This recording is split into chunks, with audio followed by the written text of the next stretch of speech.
Čau lidi, dneska máme nový video, tentokrát druhé video a chci vám v tomhle videu říct jenom, že vám ukážu všechny moje Pokémony, nebo jakože by. Jsou v Pokémoním albu, ale jsou tam fotbalisti. Já si pro něho hned skočím, hned jsou tu. Tak lidi, jsem tu, je to Pokémoní obal, ale jsou tam fotbalisti, ještě vám nebudu. Takový obal je to a ukážu vám, jaké jsou tam Pokémoni, nebo teda furt miluji o Pokémonách. Fotbalisty nejvzácnější, co tam mám fotbalisty, jo. Takže já je najdu, lidi, jo. Mohla bych vám je aj ukázat, že? Tak jdeme se na to podívat. Takže, jsem tady u boxíku a mám tady, takže první tady mám Ronaldo. Můj prostě nejoblíbenější je Ronaldo, takže napište dolů do komentáře, jaký je váš oblíbený youtuber. Pak tady mám Messiho, Lewandowského. Já teď to udělám jenom zkráceně a ukážu vám ty nejvzácnější, co mám. Mám tady tohohle Ronalda, jo, je vzácnej. Dal mi ho Street a říkal, že bude mít hodnotu takovou, jakože takovou hodnotu bude mít, tak prostě když si kupuješ iPhone, že má hodně velkou hodnotu. A najdu tady dalšího. To byl teda Cristiano Ronaldo. A teď tady najdu, jestli něco vidíte, pak tady mám fotbalistu Mojmír Chytil. Jo, tady takového. Jakože je zlatým podpisem, fixkou. A jakože je dobrý fotbalista, bych řekla. A pak tady mám Sergio Ramose. Jo, Ramos je dobrý. A mám tu prostě zlaté, tak já vám je ukážu. Jsou zlatý, kromě Mojmíra Chytila, jo.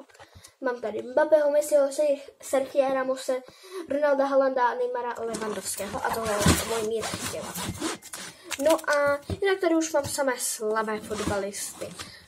No a chtěla bych vám ještě v tomto videu říct, že, jak jsem říkala v shortu, že za 100 odběratelů bude merch.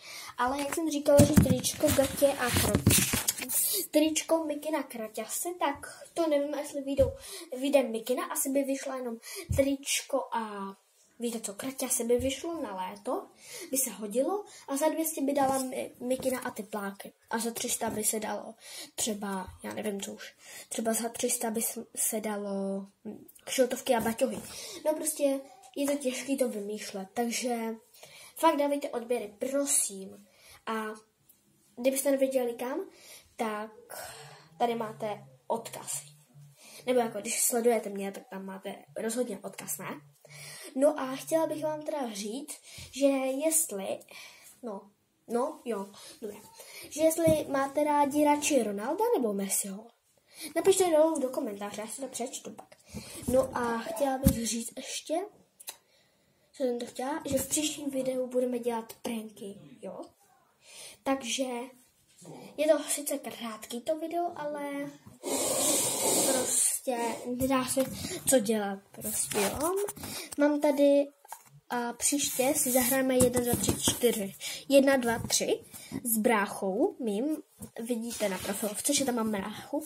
A bude to, já vám vysvětlím, co se bude hrát. Bude se hrát tady 3 políčka, tady jsou, jo. A on si vždycky vybere, nebo skočí mi něco na mé posteli. Ty papírky neřešte. Skočí něco na mé posteli a já mu to odhodnotím od 1 až do 3. A podle toho pak od 1 až do 3 si může 1, 2, 3 si může vybrat, co chce, jakože úplně co chce. Ale musí to, když to bude úplně dobré, tak dostane 1, když to bude akorát, tak dostane 2, když to bude hnusné, tak dostane 3. A z 3 se musí něco vybrat, co tady fakt, nebudu to říkat. Uvidíte ve videu a v 1 budou spinry. Normálně spinry prostě. Akorát tam musím ještě dát, protože jsem si je koupila a neukážu vám nějaké spinry, jo. Takže tam dám. Tak. 4 minuty, ne? Takže a jestli máte rádi Minecraft, tak, nebo jakože máte někdo Roblox? Jestli jo, tak napište dolů do komentáře a mohli bychom se třeba někdy zahrát.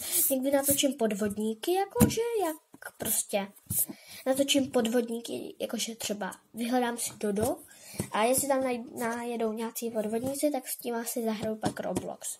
Takže a jedna holka se vydává za Kristýna Týnka. No a tak tu si v příštím videu otestujeme. Ale má účet jakože, to vám neřeknu. Jo?